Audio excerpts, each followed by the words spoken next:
जानते हैं क्या है आखिर प्रतिक्रमण? क्यों है इसका इतना ज़्यादा महत्व?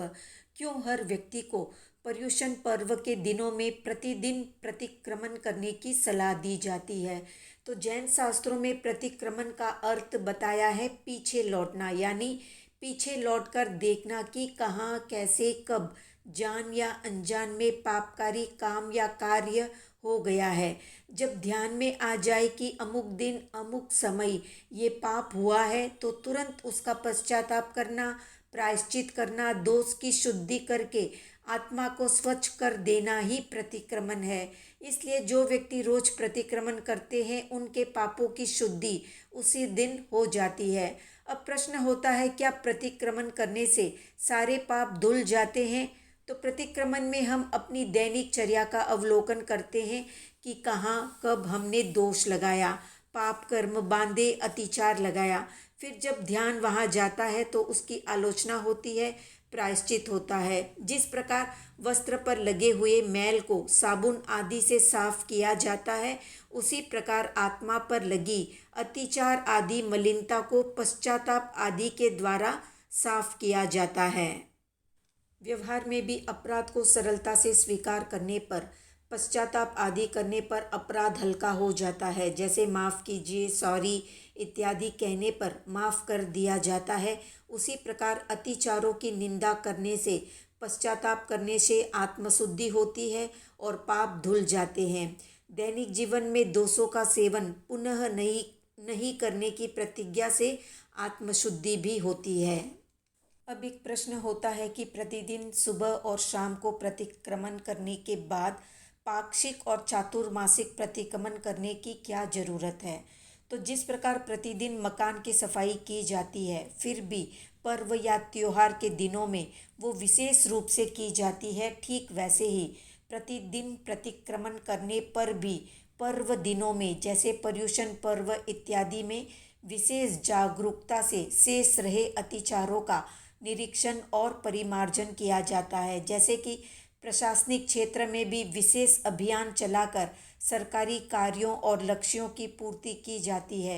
यद्यपि ये सारे कार्य सरकारी कार्यालयों में प्रतिदिन किए जाते हैं, उसके बावजूद विशेष रूप से भी होते हैं। अब जानते हैं कि दिन भर पापकारी काम करने के बाद सुबह शाम प्रतिक्रमण करने से क्या लाभ मिलता है। तो जिस प्रकार कुएं में डाली गई बाल्टी की रस्सी या आकाश में उड़ाई गई पतंग की डोरी हमारे हाथ में हो, तो बाल्टी और पतंग को हम प्रयास करके पुनः प्राप्त कर सकते हैं। रस्सी या डोरी को पूर्णतया हाथ से छोड़ने पर तो बाल्टी और पतंग को हम खो देते हैं। आध्यात्मिक क्षेत्र में भी यही नियम लागू होता है। प्रतिदिन किए गए अभ्यास से हमारे में संस्कार सृजित होते हैं। पापाचरण में लगी आत्मा को हम इन सृजित संस्कारों के माध्यम से कभी न कभी तप संवर रूपी करनी से शुद्ध कर सकते हैं।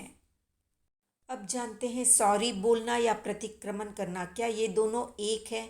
तो व्यवहार जगत में कोई गलती हो जाने पर मोटे तौर पर हम सॉरी बोलकर उस गलती का निवारण करते हैं। उसी प्रकार प्रतिक्रमण द्वारा हम प्रभु के चरणों में अपने अपराध, दोष, अतिचार, गलती को स्वीकार करते हैं और तस्मिच्छामि दुक्कडम पद से उन गलतियों या भूलों को हृदय से स्वीकार करके क्षमा मांगते हैं।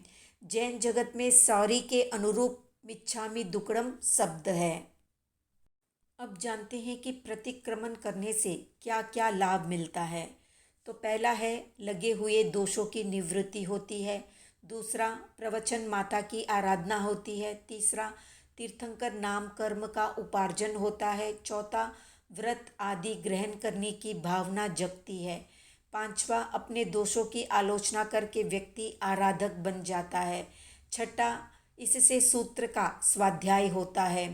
सातवां, अशुभ कर्मों के बंधन से बचते हैं। अब जानते हैं कि पूरे प्रतिक्रमण का सार किस पाठ में आता है। तो प्रतिक्रमण का सार इच्छामि ठामि पडिक्म्यूम के पाठ में आता है, क्योंकि पूरे प्रतिक्रमण में ज्ञान, दर्शन, चरित्र और तप के अतिचारों की आलोचना होती है इच्छामि ठामि पडिक्म्यूम के पाठ से। इसलिए प्रतिक्रमण का सार है ये पाठ। तो ये थी संक्षिप्त जानकारी प्रतिक्रमण से संबंधित। कितने लोग रोज प्रतिक्रमण करते हैं कमेंट में बताएं। वीडियो पसंद आया तो लाइक शेयर सब्सक्राइब करें।